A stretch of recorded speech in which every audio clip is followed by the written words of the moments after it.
World. ഇന്ന് നിങ്ങളോട് ഞാൻ പറയാൻ പോകുന്നത് നമ്മുടെ ഈ ലോകത്തെ ഏറ്റവും വിചിത്രമായ 15 ചെടികൾ ഏതൊക്കെയാണെന്നാണ്. അപ്പൊ നമുക്ക് വീഡിയോയിലേക്ക് പോകാം. Number 50, water wheel plant.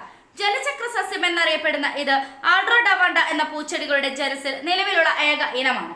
ദ്രുതഗതിയിലുള്ള ചലനത്തിന് കഴിവുള്ള ചുരുക്കം ചില സസ്യ ഇനങ്ങളിൽ ഒന്നാണിത്. വേരുകളില്ലാത്ത ജലസസ്യമാണ് ഇത്. യൂറോപ്പ്, ഏഷ്യ, ആഫ്രിക്ക, ഓസ്ട്രേലിയ എന്നിവിടങ്ങളിലാണ് ഇത് കൂടുതൽ കാണുന്നത്.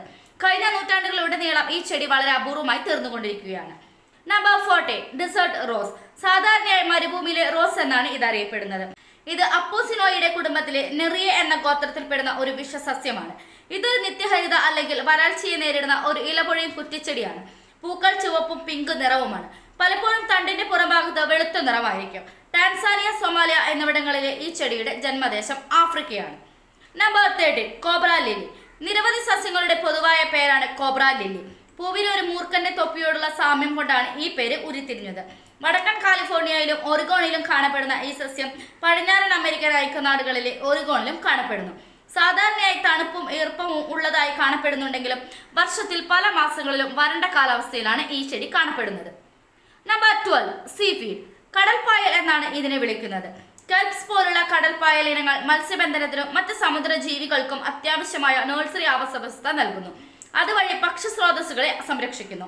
പ്രകൃതിദത്ത കടൽപ്പായൽ ആവാസ വ്യവസ്ഥകൾ ചിലപ്പോഴൊക്കെ മനുഷ്യന്റെ പ്രവർത്തനത്താൽ ഭീഷണി നേരിടുന്നു. സമീപ വർഷങ്ങളിൽ കടൽപ്പായൽ കൃഷി ഒരു ആഗോള കാർഷിക രീതിയായി മാറിയിരിക്കുന്നു. Number 11, ghost plant. ഇത് ഏഷ്യ, വടക്കേ അമേരിക്ക, വടക്കേ തെക്കൻ അമേരിക്ക എന്നിവിടങ്ങളിലെ മിതശീതോഷ്ണ പ്രദേശങ്ങളിൽ നിന്നുള്ള ഒരു സസ്യമാണ്. പരാദജീവി, പ്രകാശ സംശ്ലേഷണം ചെയ്യാത്ത പറ്റാത്ത പൂച്ചെടിയാണ്. ഈ ചെടിയിൽ ഗ്ലൈക്കോസൈഡുകൾ അടങ്ങിയിട്ടുണ്ട്. ഇത് മനുഷ്യർക്ക് വിഷാംശം ഉണ്ടാക്കിയേക്കാം. പരമ്പരാഗത വൈദ്യശാസ്ത്രത്തിൽ ഈ സസ്യം വേദന സംഹാരിയായും ആക്സിയോലൈറ്റിക് ആയും ഔഷധ സസ്യങ്ങൾ ഉപയോഗിച്ചു വരുന്നു. Number 10, Dracula orchid.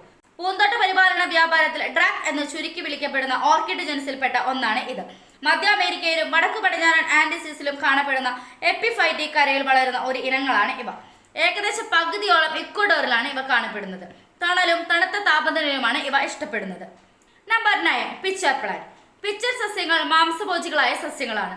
ദഹനദ്രാവകം നിറഞ്ഞ ആഴത്തിലുള്ള അറയിൽ ഉൾപ്പെടുന്ന ഒരു ഇരയെ പിടിക്കാനുള്ള സംവിധാനമാണ് ഇത്. പിച്ചർ സസ്യത്തിന്റെ കെണികൾ യഥാർത്ഥ പിച്ചർ സസ്യങ്ങളായി കണക്കാക്കപ്പെടുന്നു. അവ പ്രത്യേക ഇലകളാൽ രൂപം കൊള്ളുന്നു. സസ്യങ്ങൾ ഇരയെ അമൃത് ഉപയോഗിച്ച് ആകർഷിക്കുകയും മുക്കിക്കൊല്ലുകയും ചെയ്യുന്നു. നമ്പർ 8, ലിത്തോപ്സ്. ലിത്തോപ്സ് ഫ്രാൻസിസ്കി സാധാരണയായി ജീവനുള്ള കല്ലുകൾ അല്ലെങ്കിൽ പെബിൾ സസ്യങ്ങൾ എന്നറിയപ്പെടുന്നു.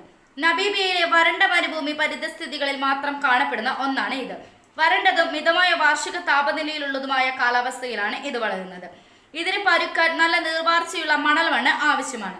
അതിനാൽ ഇത് സാധാരണയായി പാറക്കെട്ടുകളുള്ള കുന്നിൻ ചെരുവുകളിൽ കാണപ്പെടുന്നു.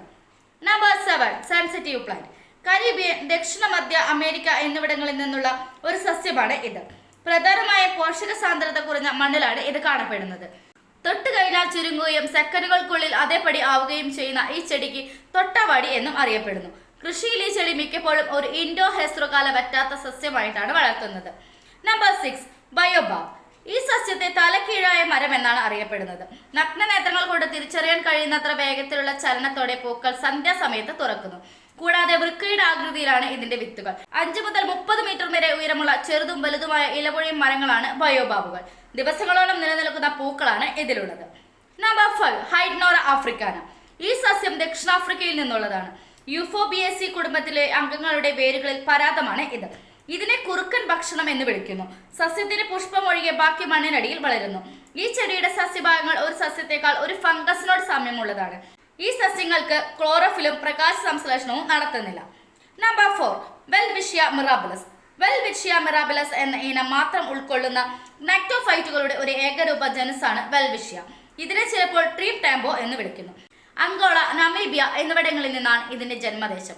ഉയർന്ന ചൂടും കുറഞ്ഞ മഴയും ഇത് സഹിക്കുന്നു. വെൽവിഷ്യ അതിന്റെ സവിശേഷമായ രൂപഘടനയ്ക്ക് പേരുകേട്ടതാണ്. കിരീടം എന്നറിയപ്പെടുന്ന ഒരു വലിയ തടിത്തണ്ടിൽ നിന്ന് വളരുന്ന 2 ഇലകൾ മാത്രമേ ഈ ചെടിക്കുള്ളൂ. ഭൂമിയിൽ ഏറ്റവും കൂടുതൽ കാലം ജീവിക്കുന്ന ചെടിയാണ് ഇത്. Number 3, dragons blood tree. ഇത് അറബിക്കടലിൽ സ്ഥിതി ചെയ്യുന്ന യമന്റെ ഭാഗമായ സൈക്കോട്ര ദ്വീപ സമൂഹത്തിൽ നിന്നുള്ള ഒരു ഡ്രാഗൺ വൃക്ഷമാണ്. മരങ്ങൾ ഉൽപ്പാദിപ്പിക്കുന്ന ചുവന്ന സ്രവത്തിന്റെ രക്തം പോലുള്ള നിറത്തിൽ നിന്നാണ് ഇതിന് ഈ പേര് ലഭിച്ചത്. ഇത് യമന്റെ ദേശീയ വൃക്ഷം കൂടിയാണ്. സമാന രൂപഭാവമുള്ള ഒരു അനുബന്ധ വൃക്ഷമായ ഡ്രാക്കിന ഡ്രാക്കോ സക്കാട്രയിൽ നിന്ന് 7000 കിലോമീറ്ററിലധികം അകലെയുള്ള കാനറി ദ്വീപുകളിൽ വളരുന്നു. Number 2, Venus ഫ്ലൈട്ര.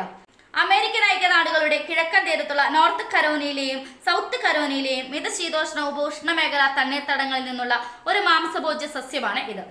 ഈ ചെടിയുടെ പ്രത്യേകത ഏതൊരു പ്രാണിയെയും ഇതിൽ തൊട്ടാൽ അപ്പോൾ തന്നെ അത് അടയുകയും നിമിഷനേരം കൊണ്ട് ഞെരിച്ചു കളഞ്ഞ് വീണ്ടും പൂർവ്വസ്ഥിതിയിലാവുകയും ചെയ്യുന്നു. Number 1, corps flower. ശവപുഷ്പം എന്നാണ് ഈ സസ്യത്തെ പൊതുവെ വിളിക്കുന്നത്. ലോകത്തിലെ ഏറ്റവും വലിയ ശാഖകളില്ലാത്ത പൂങ്കുലകൾ ഇതിനുണ്ട്. ഇന്തോനേഷ്യൻ ദ്വീപായ സുമാത്രയിലെ മഴക്കാടുകളിൽ മാത്രം കാണപ്പെടുന്ന ഒരു തദ്ദേശീയ സസ്യമാണ് ഇത്.